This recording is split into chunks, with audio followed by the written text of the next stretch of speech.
Pienācis tas brīdis, kad jāsāk podcastu sērija arī ar vienu no top cilvēkiem Latvijas futbolā, ar Arkādiju Birjuku. Man pat liekas diezgan stulbi pieminēt uzvārdu, jo pietiek ar vārdu. Ceru tāpat kā Edmunda gadījumā, šie vārdi daudz ko izsaka tiem, kas seko Latvijas futbolam. Arkādij, mēs bieži ar tevi tiekamies, bieži dažādos formātos, bet šī ir jauna podcastu sērija, tāpēc sveiciens, oficiāla uzruna, prieks, ka piekritīji pievienoties. Sveiks, jā, kaut kā dīvaini, ka pirmais podcasts, ņemot vērā, cik daudz ir bijis iepriekš dažādos variantos, projektos, formātos, nezinu, vēl kaut kā var nosaukt, kā mēs kopā ar tevi esam runājuši par Latvijas futbolu, ne tikai ar tevi, arī dažreiz tur bija kāds 3., 4. Bet jā, lai arī šādā veidā tagad. Sākotnēji tas bija mans apzināts solis, lai to Edmunda Patreon, lai viņš ir tiešām atšķirīgāks, lai nav uzreiz asociācijas, tās ir tās pašas futbola bumbas. Gribēju tā kā speciāli tevi kā tādu ekstra viesi kaut kādos atsevišķos brīžos, kad visvairāk prasās, lai nenonivelējas tā sajūta, lai nav pārāk daudz arī tevis, jau manis ir tik daudz. Bet tomēr vienmēr dzīvē pienāk tāds brīdis, kaut kāds, manuprāt, ir tāds dabisks brīdis, kā jau esmu arī iepriekš izskaidrojis, kaut kur nejaušības princips nostrādā un dzīve saliek visu pa plauktiņiem, un šādā sastāvā ar Arkādiju runāsim divatā, protams, ka pamatā par Latvijas futbolu, par ko gan vēl citu. Sākumā es tev palūkšu Arkādiju izteikt prognozi, skaidrs, ka ne tikai no tevis atkarīgs, bet cerams, ka viss būs labi. Mazliet izaicināt likteni, kā tu domā, cik epizodes mēs sakrāsim tieši šajā formātā, šajā podcastu sērijā, pieņemot, ka runāsim regularitāti vidēji, es ceru, arī tas var mainīties reizi 2, reizi 3 nedēļās. Jau jāskatās arī pēc aktualitātes, varbūt arī būs arī reizi nedēļā, ņemot vērā, ka tur karsta notikumi var atgadīties, uz kurām prasīsies reakcija un diskusija, tīpaši, ja ir viedokļu sadursme man un tev, ka es uzskatu citādāk un tā notiek, un nevienmēr mēs piekrītam viens otram. Es domāju, kur jau Latvijas futbols neliksies, un jāpārspēj 70, cik tur bija. Jā, Ervinam bija 70. Un tad 70 uz augšu, lai ir šāds prognozētais mērķis. Es uzlikšu to latiņu vēl nedaudz augstāk uz to apaļo 100. Cerams, ka 100 epizodes arī spēsim sakarāt, ja dzīve mums to ļaus, visādi dzīvē gadās.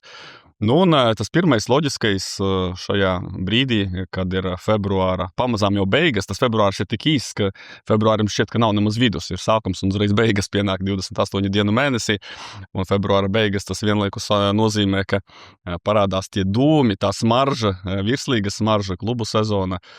Kā tu pārcieti šo smago ziemas periodu un ar kādām sajūtām gaidīji virslīgu 2026? Šī ziema bija garāka nekā iepriekšējā, jo nebija Eirokausu ziema, kā mēs raksturojām pagājušās sezonas RFS piedzīvojumu. Jā, sanāca mazliet pārceļot, līdzīgi kā iepriekšējo reizi uz Eirokausiem, un ne tikai Eirokausiem, bet arī uz mūsējiem mačiem Čehijā, par ko mēs arī daudz runāsim, bet tomēr tas bija citādāk. Tomēr Latvijas futbols bija ārpus konteksta, Latvijas futbols īsti neklavēja citos medijos, nebija, sporta studijā, sižetu par Latvijas futbolu vai Delfos kaut kādas ziņas par to, kā tur Audai klājas, kā RFS klājas un tā tālāk. Par to runāja pie tevis Patreonā, par to rakstīja sportcentrs.com lejās, par to runāja PPK čatā, bet ārpusē kaut kā tās Latvijas futbols nebija izgājis. Šajā ziemā atšķirībā no pagājušās, kad bija Ajax, kad bija arī citas RFS spēles, kuras diemžēl netik skaļi izskanēja, jo bija spēles izbraukumā pret komandām, kuras tās spēles aizdīja uz neitrāliem laukumiem. Vēlreiz atceroties pagājušo gadu, kaut kā mēs varbūt pat pārāk ātri aizmirsām to RFS piedzīvojumu. Jā, šī ziema bija tāda grūtāka, augstāka, arī tas ietekmēja. Īstenībā biju domājis, ka zanāks vairāk doties uz pārbaudas mačiem Rīgā, bet kaut kā to maču arī nebija diezko daudz. Plus vēl, piemēram, Supernova neafišēja īsti savas spēles. Es tikai uzzināju pēc tam, ka mači bija notikuši, lai gan varbūt ar interesi arī būtu devies uz 75. vidusskolas laukumu noskaties kādu maču ar šīs komandas dalību pasaules. Bet jā, sanāca tikai divas spēles redzēt, RFS pret Žalgiri un arī Liepāja pret Paide. Tā spēle, kur arī Ervīna, viens no pēdējiem podkastiem, tika ierakstīts. Un tas arī viss, kaut kā neliela tāda vilšanās sajūta, ka pārāk maz šo maču arī tagad skatos kaut kā šajā nedēļā. Nav informācijas vismaz par spēlēm, kuras būs, kuras nebūs, bet arī sestdien tāpat nesnāks tikt, jo būs vēl atpakaļceļš no Gdaņskas. Bet kopumā, šī ziema nedaudz pietrūka Latvijas futbola garša, bet pārējais futbols jau bija. kā komentētājiem, regulāriem komentētājiem viss notiek Itālijas sērijā, Champions Līgā, daudz translāciju, daudz maču un arī brīžiem par daudz tā futbola ziemā bijis. Tagad būs jāmēģina tiešām virtuozi dozēt un kaut kā salikt savu plānu nedēļas nogalē, kur ielido 5 virslīgas spēles vēl papildus tam, kas ir bijis iepriekš.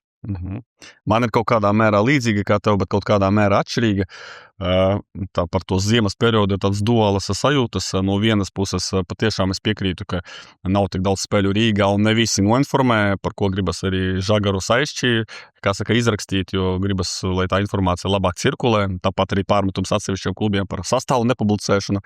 Ja jūs nospēlēt maču, labi, neatšifrējiet tos pārbaudāmos, bet vismaz ielieciet tos spēlētājus, kas ir ar līgumiem, kas ir jūsu rīcībā, ielieciet to sastāvu, kas ir bijis attiecīgā spēlē. Kaut vai bildi kāda Daugavpils, mēs jau Ravis Kreblu atpazīsim tur.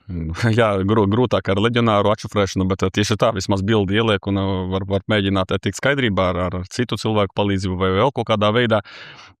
Tā informācija, spēļu maz un tā tālāk, bet no otras puses tev varbūt vairāk tas, kad tu saki futbola daudz, un tas ārzemju futbols ir krietni vairāk nekā man.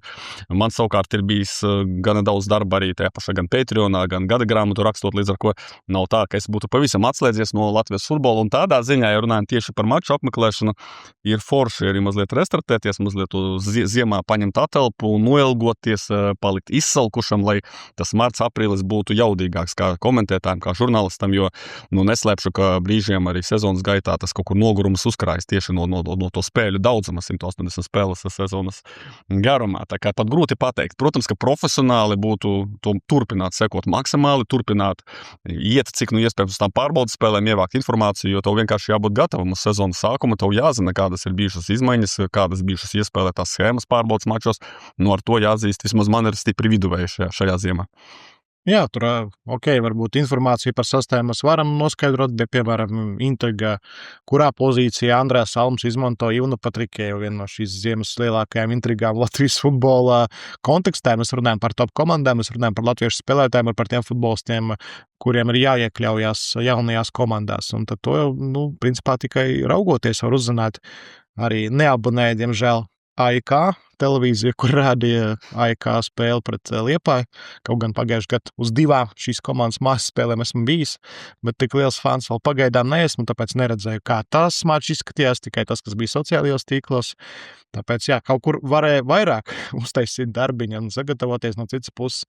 Pirmajā kārtā ar svaigu aci visu novērtēsim, visas 5 spēles noskatīsimies no A līdz Z, kā parasti pirmajās pāris kārtās, tad mēs visas spēles skatāmies, un tad jau tā aina kļūst skaidrāka, un tad arī parādās tās spēles, kur var, kā tu ar Dmitriju Kalašnikovu runāja, kur var 15 minūtes redzēt, un plus mīnus saprotams, kas būs tālāk.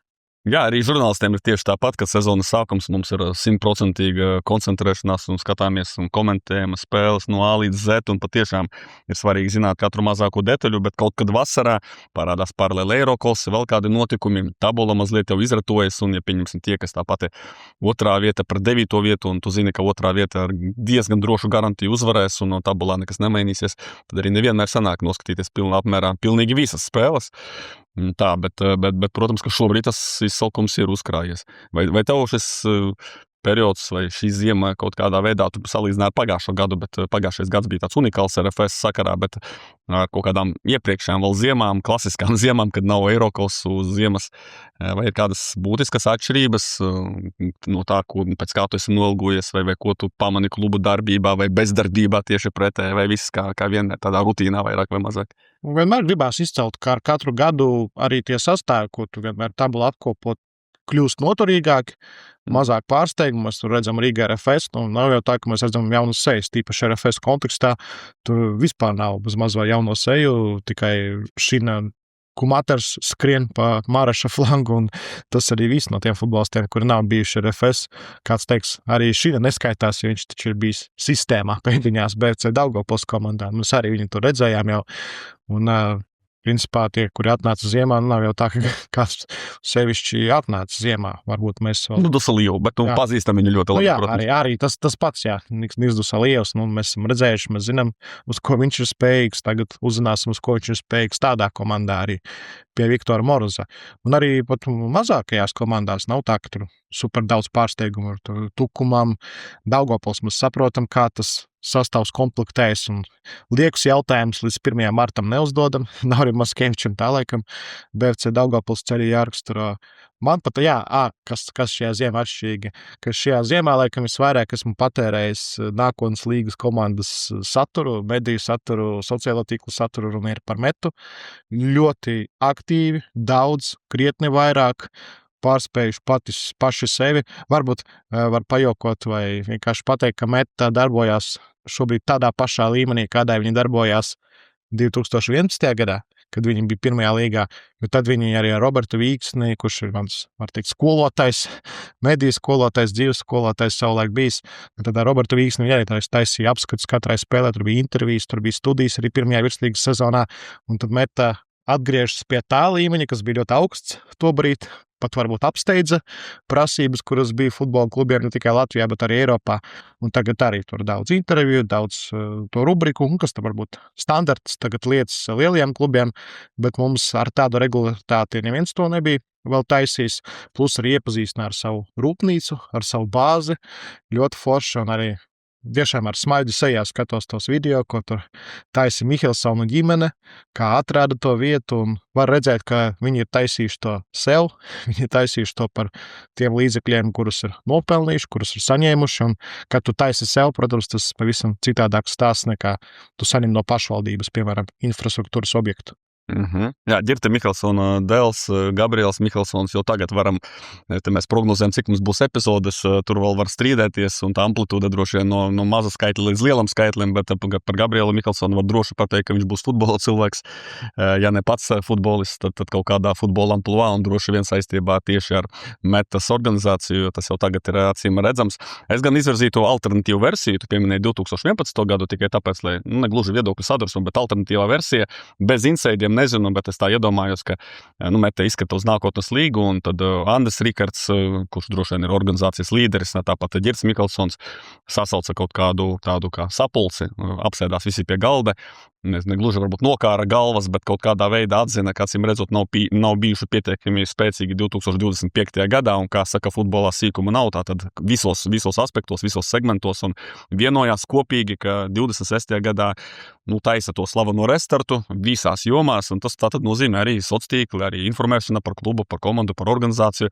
Protams, ka galvenais ir futbola sastāvdaļa, lai būtu gatavi nākotnes līgas sezonai. Mēs redzam pēc rezultātiem, pēc pretiniekiem, pēc tās kvalitātes, arī ar kādām pretiniecēm Meta, un tāpat uz izbraukumiem uz Igauniju un tā tālāk braukā, ka tur viss ir ļoti nopietnā profesionālā līmenī, tā ka man gribētos to tā pozitīvi paraudzīties, ka viņi ir atzinuši, ka nevis tā notika, jo tur bagātnieki, leģionāri, vēl kaut kas, bet patiešām atzinuši kaut kādas savas neizdarības maksimālā līmenī strādājot vai nenostrādājot, un šo gadu tā kā pavēruši jaunu lapus, un tagad aiziet gāzi grīdā un atjaunot to visu un tikt atpakaļ virslīgā. Par pretiniekiem izņemot tikai šauļu dublērus. Ļoti nenovērtēts video šo ziemu. Fantastika vienkārši. Metas un šauļi B, laikam šāds ir komandas nosaukums. Golu apskats mazāk nekā 1 minūte, bet memes materiāls. Tas ir labākais futbola video, kas šo ziemu Latvijas futbolā ir bijis, ir tapis, pateicoties Lietuvas futbola meistriem, bet cik saprotams, tie vienkārši tik ļoti nemeistarīgi spēlētāji, nekā aktieri, kā varbūt arī kāds var nodomāt. Vēl par nākotnes līgu super gaidam, nākotnes līgu tā kā nekad šajā sezonā. Laikam arī jāpasaka insēdiņš, ka būs citādāks atspoguļojums šim turnīram. Vispār arī nebūs vairs nākotnes līgas. Arī intriga, cik reizes mēs kļūdīsimies saucot to līgu par nākotnes līgu, jo tur vairs nākotnes nav. Tā ir vienkārši futbola līga ar ģenerālu sponsoru, un būs jāatspoguļojums, kurā arī mēs visdrīzāk parādīsimies mazāk vai biežāk, bet gribās arī paviesoties, gribās arī pakomentēt, un izskatās, ka šādi iespēja mums šo sezonu arī būs.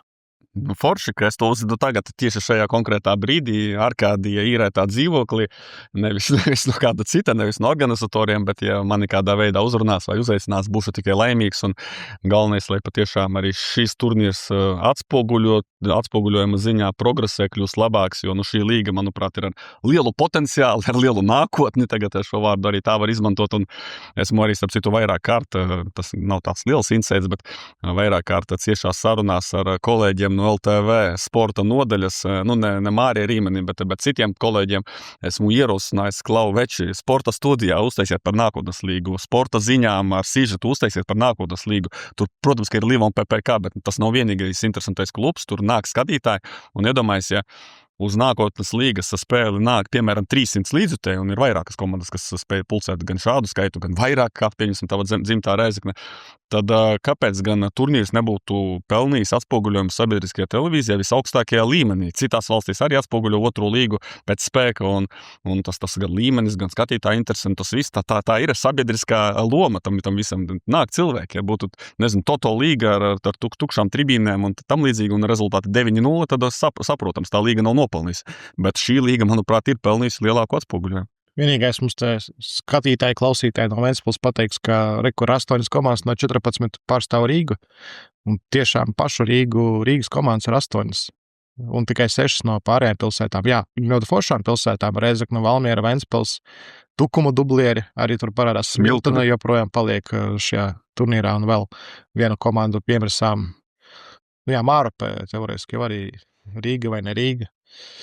Notika rokāde, jo Ogre no nākotnes līgas paceļas uz virslīgu un meta Rīgas komanda no virslīgas uz nākotnes līgu, līdz ar ko varam arī konstatēt, ka virslīgā toties par vienu Rīgas komandu mazāk. Jā, kaut gan tur vēl ar to geogrāfiju un stadioniem vēl būs jātiek galā virslīgai. Tur iespējami pārsteigumi pavērsieni, kur komandas spēlēs vasarā. Par to vēl laikam ne visi iesaistītie pat virslīgas klubi zina, kas tur būs ar infrastruktūru.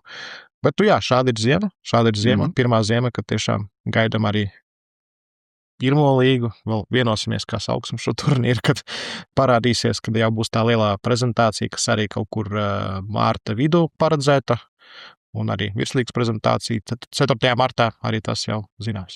Jāmin arī, ka olimpiskās spēles pat ir noslēgušās, un tagad nākamais starta punkts tādam sporta fanam, kam interesē viss, vajadzētu būt virslīgai, bet es Arkādī tagad arī diezgan regulāri atveru un savu laiku vēl vairāk tērēju sociāliem, diezgan bieži palasu tādu sociālu kā Threads, un tur bija viena no tēmām par to, kā mums tagad dzīvot un ko mums tagad skatīties, ka olimpiskās spēles ir beigušās. Un tajā topikā bija diezgan daudz atbilžu, es izgāju cauri visām, tur 20-30 atbildes.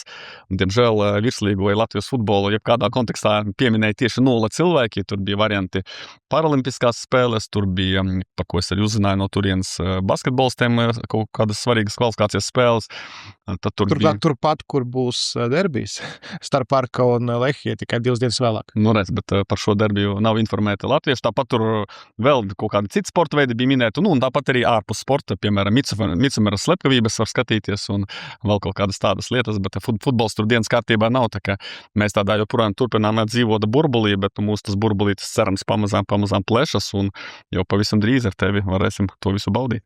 Jā, par olimpiskajām spēlēm jāsaka, jo varbūt kāds uzskata, ka mēs esam heiteri visiem sporta veidiem, kuri nav uz F burta un nebeidzas ar ols. Florbols? Jā, florbolu mēs mīlam arī, futbolu vispārējais ne. Un nav jau tā, olimpiskās spēles arī Prāgā kopā ar tevi skatījāmies, arī pamanījām, kā Čehi skatās hokeju barā. Tad viņi vienā brīdī pārslēdzas uz viņiem tuvāku disciplīnu, skīkros paralēlēs, laikam tas bija. Tas man tiešām pārsteidz, jo man likās, ka Čehi hokeju mīl. Tur bija Zviedrija, Somija mačs, viņi vienkārši pārslēdz tajā krogā un viss sāk skatīties, jo tur Čehieta kopā ar vēl 3 Sansensiem šķiet, kā ar slēpēm, varbūt arī ar snowboardu, es neatceros. Man liekas, ka tas bija snowboards pēc līdzīga principa kā BMX, kad brauc pa trasi. Jā, snowboards. Turklāt tas bija, manuprāt, kaut kāds 8. fināls, viena no pirmajām kārtām, tas nebija vēl medaļu dalīšanas. Jā, beigās tā Čehieta līdz sudraba medaļai tika.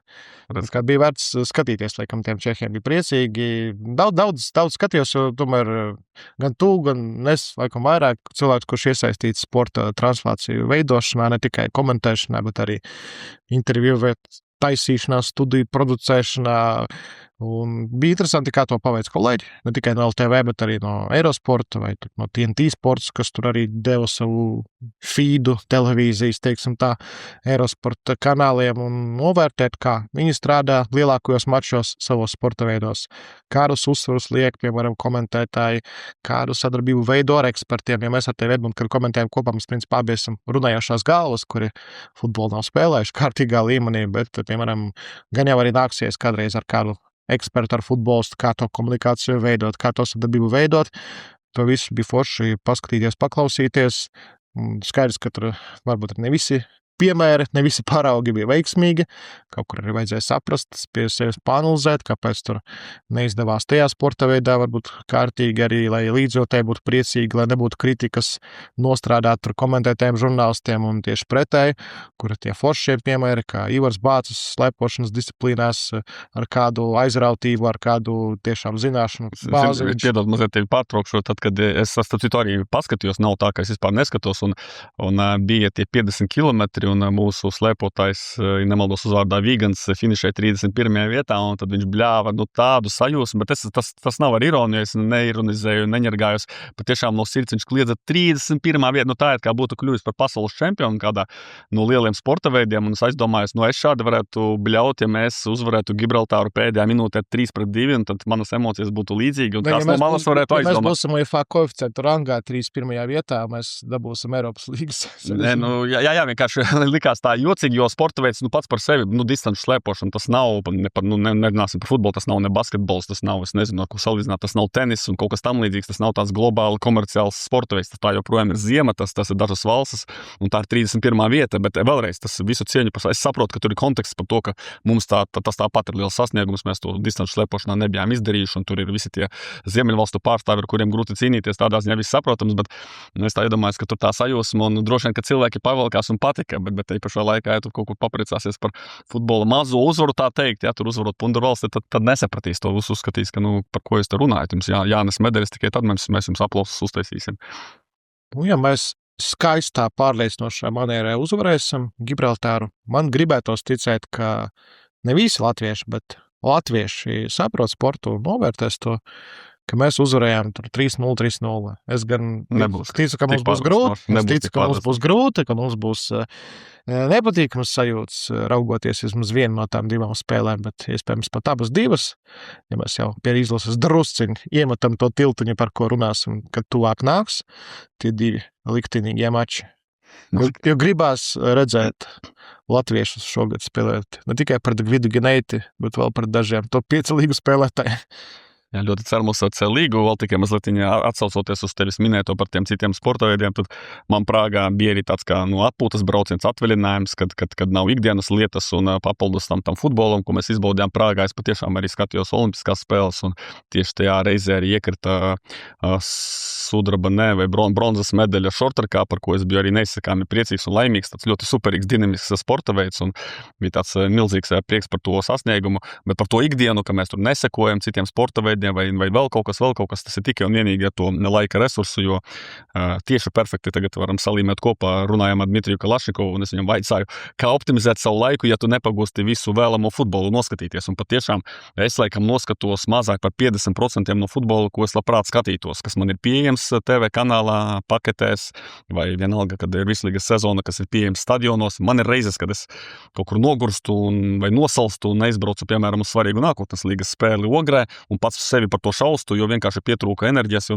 esmu nokomentējis jau spēli Jelgavā, piemēram, un man pietrūkst vienkārši spēka futbolam, un kur nu vēl kādam citam sporta veidam, tas tikai ar to vien saistīts, un Prāgā patiešām radās tā iespēja, kad varēja uzgāzt kājas, es atvainojos uz galda un paskatīties ērti datorā arī kaut kādas olimpiskās translācijas. Un daļai tas, piemēram, olimpiskās spēļu posms, ziemas olimpiskās spēles, es laikam dzīvē esmu skatījies vairāk nekā vasaras, jo vasaras sakrīt tomēr ar lielo čempionātu startiem futbolā, plus ar Eirokausiem Latvijas komandām, un vasaras spēles ir mazāk aktuāls, jo tur tiešām futbola daudz. Tagad, kad virslīgā klusums, tad parasti ziemas olimpiskās es skatos, plus vēl iepriekšējās bija Āzijā no rītiem, es kā cilvēks, kuram nav darbs no rītiem, un arī dažreiz vakaros, un tad es skatījos gana daudz arī šajā olimpiādē, olimpiskajās spēlēs, kā pareizi runāt, un es kaut kādā mērā arī atpūtos no futbola.